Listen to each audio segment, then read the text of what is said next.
আসসালামু আলাইকুম। এটা হচ্ছে আমার একটা পুরনো ওড়না। তো ওড়নাটা দিয়ে আজকে তৈরি করে আপনাদেরকে দেখাবো কিভাবে কামিজ তৈরি করা যায়। প্রথমে কাপড়টাকে 2 পার্ট করে মেলে নিলাম। মেলে নেওয়ার পরে হচ্ছে এখন একটা ভাঁজ দিয়ে টোটাল 4 পার্ট করে নিয়েছি, ঠিক আছে। তো প্রথমে আমি নিয়ে নিব হচ্ছে লম্বার মাপটা। লম্বার মাপটা নিব হচ্ছে আমি 42 ইঞ্চি। আপনারা আপনাদের পরিমাণ মতোই লম্বার মাপটা বাড়িয়ে কমিয়ে নেবেন। 1/2 ইঞ্চি সেলাই করার জন্য নিচ্ছি, আর নিচে কিন্তু এক্সট্রা নিই নাই সেলাই করার জন্য, কারণ নিচে আমার সেলাই করাটা আছে। ফুট গলার মাপটা 7 ইঞ্চি নিচ্ছি, আর মহলের মাপটাও 7 ইঞ্চি নিচ্ছি। এরপর কাটার জন্য নিব হচ্ছে আমি 19 ইঞ্চি।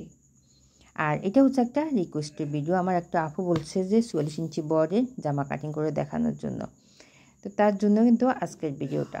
তো প্রথমে লম্বা করে দাগগুলো মিলিয়ে দিলাম। এখানে নিচে কাটার মাপটা আপনাদের পরিমাণ মতোই নেবেন। এরপর আমি এদিক থেকে এই একটা দাগ দিয়ে বক্স তৈরি করে নিলাম। কর্নারে 1.5 ইঞ্চি নিচ্ছি, তারপর উপরে 3.5 ইঞ্চি নিচ্ছি, দিয়ে সুন্দর করে রাউন্ড করে মিলিয়ে দিলাম। 1/2 ইঞ্চি নিচ্ছি তালপাটটা। এখন গলার মাপটা নেব। এখানে গলার মাপটা আমি 40তে কাটিং করব, এই জন্য কিন্তু 2.5 ইঞ্চি নিচ্ছি। আর যদি আপনারা বক্রমে কাটিং করেন তাহলে হচ্ছে 3 ইঞ্চি নেবেন। তো এদিক থেকেও আমি এই যে 2.5 ইঞ্চি করে সুন্দর করে দাগগুলো মিলিয়ে নিচ্ছি। এখানে পিছনে গলা সামনে গলাটা আপনারা আপনাদের পরিমাণ মতো নিয়ে নেবেন। আমি আমার মাপটা নিয়ে নিলাম। তারপর বডি মাপটা নিচ্ছি 11 ইঞ্চি। 44 ইঞ্চি বডি 4 ভাগের 1 ভাগ কিন্তু 11 ইঞ্চি হয়, ঠিক আছে। যা বডি হবে তার 4 ভাগের সবসময় 1 ভাগ নেবেন। তো এই জামাটার বডি হচ্ছে 44 ইঞ্চি, 4 ভাগের 1 ভাগ কিন্তু হয় 11 ইঞ্চি। তারপর নিচেও কিন্তু 11 ইঞ্চি দিচ্ছি, উপরেও কিন্তু আমি 11 ইঞ্চি দিচ্ছি।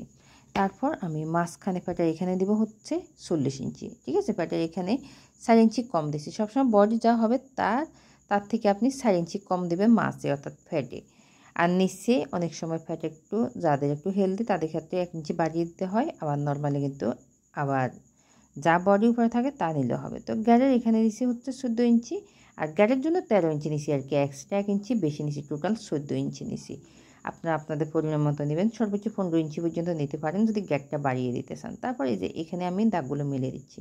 আমি নিচে যা দিছি কিন্তু এই যে এখানে নিচে কিন্তু আমি 1 ইঞ্চি থেকে 2 সুতা কম দিছি, এই হিপের এখানে 1 ইঞ্চি থেকে 2 সুতা কম দিছি, দিয়ে হচ্ছে হিপের এখানে কেটে নিচ্ছি। অনেক সময় গ্যারটা অনেকে মিলাতে পারে না, 1 ইঞ্চি পুরোটাই নেয়।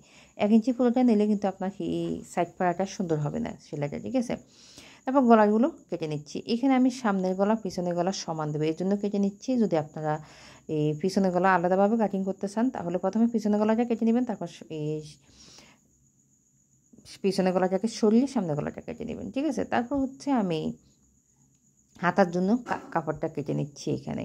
তারপর এই যে এভাবে করে প্রথমে আমি পট্টি কাপড়টা কেটে নিচ্ছি, গলার পট্টি কাপড়টা, হাতা কাপড়টা কেটে সরিয়ে নিলাম। এই যে পট্টি কাপড়টাও সুন্দর করে এইভাবে করে কেটে নিচ্ছি। আমার এইভাবে করে আপনারা চাইলে কেটে নিতে পারেন, সুন্দর করে এইভাবে করে কেটে নিতে পারেন। যে আর মহলে কাপড় ছিল ওইগুলো থেকে কিন্তু আমি গলার পট্টি কাপড়টা কেটে নিচ্ছি। এই যে এই হচ্ছে পট্টি কাপড়গুলো। এটা কিন্তু আমি লাইভে দেখিয়ে দিচ্ছি, অনেক আগে কিন্তু আপনাদেরকে লাইভে এটা দেখিয়ে দিছি। তো এই হচ্ছে 4টা পার্ট আছে এখানে, ঠিক আছে। এভাবে জোড়া দিয়ে সেলাই করতে হবে। এই হচ্ছে হাতার কাপড়টা, এখানে আমি হাফ হাতা দিব, একদম ছোট হাতা দিব। কাপড়টা কম আছে যেহেতু এখানে ছোট হাতাই দিব আমি। আপনারা আপনাদের পরিমাণ মতো হচ্ছে লম্বার মাপটা বাড়িয়ে কমে নেবেন হাতার। এখানে আমি এই 9 ইঞ্চি নিছি, 3 ইঞ্চি দিছি, তারপর মোহরিটা 7 ইঞ্চি নিছি, দিয়ে হচ্ছে এভাবে করে সেলাই করে নিলাম, কেটে নিচ্ছি, কেটে নিলাম। তো এই পর্যায়ে সবার কাছে ছোট্ট একটা রিকোয়েস্ট, আমার ভিডিওটি যদি আপনার কাছে ভালো লাগে তাহলে পেজে একটা লাইক দিয়ে পেজটি ফলো দিয়ে রাখবেন, ভিডিওটা শেয়ার করে